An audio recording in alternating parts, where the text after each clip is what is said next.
Nah, Islam datang tuh. Islam datang. Ketika Islam datang kan nggak mungkin tuh langsung digabrek gitu ya. Langsung dihantam itu kan nggak mungkin ya. Nah, yang dilakukan oleh para wali ketika itu proses akulturasi budaya.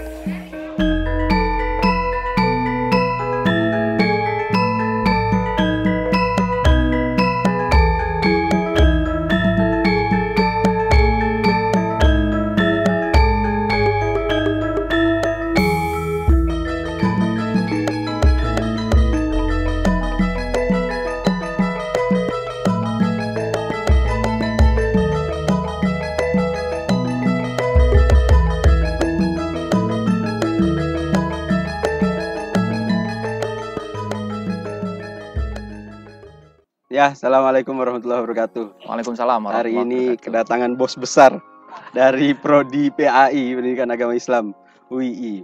Kebetulan karena kita ini hari ini berkesempatan ngobrol bareng sama ketua program studi, bener? Kira-kira seperti itu. Kalau di kampus.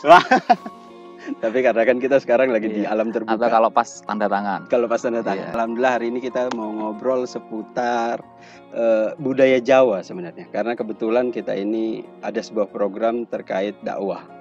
Dakwah tapi yang berhubungan sama kebudayaan. Oke. Artinya saya latar belakang saya dari Sulawesi. Orang timur. Sulawesi. Iya. Sulawesi Tengah. Sulawesi Tengah. Sulawesi Tengah. Palu. Nah, kebetulan tuh saya belum pernah ke sana. Oke. Nah, kebetulan saya ini kan saya baru di Jawa itu 6 tahun. Jadi belum terlalu lama. Sehingga awal-awal saya ke Jawa itu masih mahasiswa kan. Jadi belum terlalu inilah. Mahasiswa S1. S2. Oh, S1-nya di itu ya, di jauh di sana. Non jauh di sana ya. Makanya kan setelah saya S2 di sini budayanya saya belum tahu banyak terkait budaya karena mahasiswa kan belum banyak bergaul dengan masyarakat. Nah, ternyata setelah saya berkeluarga dapat orang Jawa, saya baru mulai tahu ada namanya budaya nyinom. Gitu. Yeah. Terus kalau mau lebaran itu nyadran dulu, mau Ramadan ya. Ya pas Ramadan, mau Ramadan atau kadang pas Maulidan. Iya, betul. Terus ada budaya-budaya lain yang saya itu benar-benar baru. Oh, jadi di Sulawesi nggak ada? Saya kurang tahu ada tidak, tapi kayaknya saya jarang nemukan kayak gitu. Mungkin budaya ada tapi beda mungkin ya. Budaya ziarah kubur itu ada tapi biasanya ya cuman pas mau lebaran. Biasanya kan sebelum lebaran kita ziarah kubur dulu. Betul. Tapi kalau di sini kan ternyata saya baru tahu ada nyadran. Itu yang paling kental menurut saya. Makanya hari ini mungkin kita mau ngobrol banyak seputar nyadran nih. Sebenarnya menurut Pak Mizan nih, saya malah lupa ngenalin. Nyadran, saya tuh sebenarnya penasaran. Dulu saya tuh sering diajak sama mertua. Betul. Jadi kan kadang sebelum lebaran atau pas Ramadan ziarah kubur dulu. Kebetulan mertua itu bukan orang yang berpegang banget sama budaya. Cuman saya ngelihat masyarakat lain.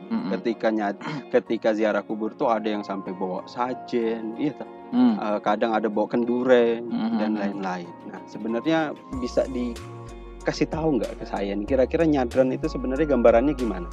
Gambaran umumnya aja. Iya. Jadi nyadran itu sebenarnya tradisi begitu ya.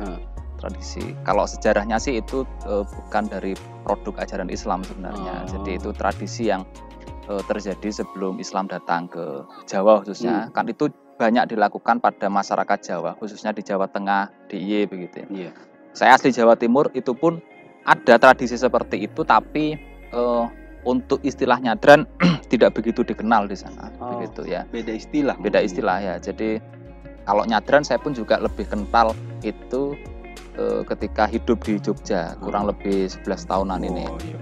Nah, itu yang saya tahu itu kalau umumnya itu ya ke ke makam para leluhur begitu, orang tua kita ataupun simbah-mbah kita begitu.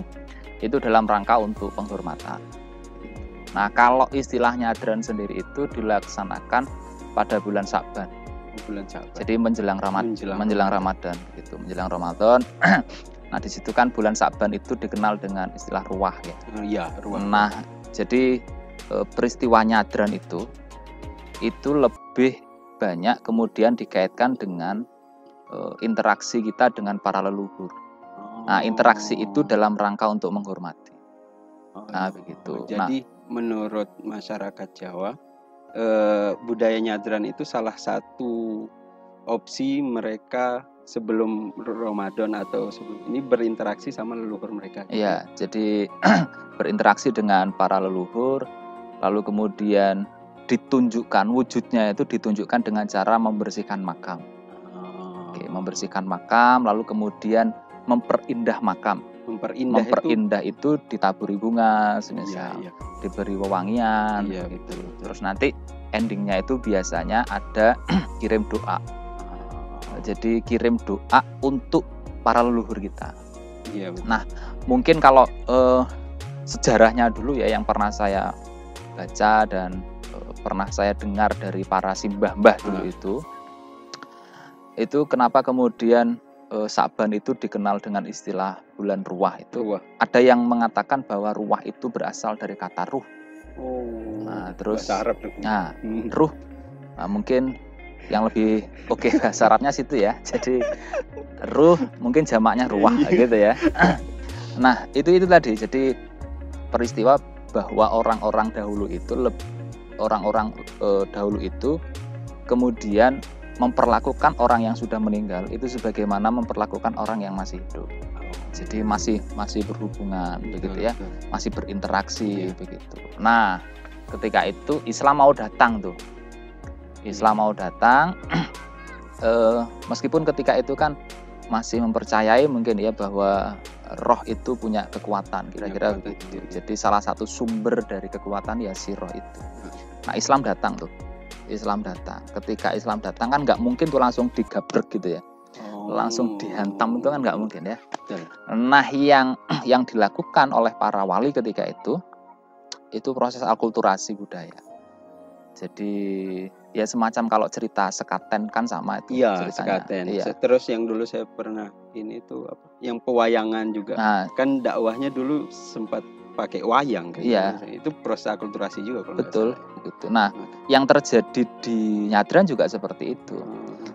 Nah, ketika nggak mungkin langsung menabrak itu ya, yang terjadi adalah mengisi tradisi itu dengan ajaran-ajaran Islam. Nah, gitu. Nah, jadi yang tadinya membersihkan makam, lalu kemudian menabur bunga, lalu kemudian mungkin berinteraksi dengan leluhur itu. Nah, itu lalu kemudian diganti dengan mengirim doa untuk para leluhur itu. Artinya ada dakwahnya itu tidak langsung di-cut step by step, tapi betul. Step by step gitu diajarkan ngirim doa dan lain sehingga akhirnya lambat laun hal tersebut berubah gitu keyakinannya. Yang bikin saya kagum sama para wali di Jawa juga ya, itu mereka benar-benar tahu cara dakwah yang baik. Iya, betul. Kan kadang kalau kita lihat sekarang ya banyak kan orang yang benar-benar keinginan dakwahnya itu kuat tapi mungkin caranya salah sehingga langsung semua tuh ditabrak haram kafir selesai. Tradisi-tradisi yang itu merupakan produk akulturasi budaya itu kadang-kadang memang saya melihatnya ada sebagian itu salah persepsi. Kalau bagi saya termasuk misalnya Nyadran begitu ya, atau apa itu kalau ngirim sesajen di laut gitu. Nah, itu kalau saya yang harus dilihat pertama kali adalah niat dan tujuannya.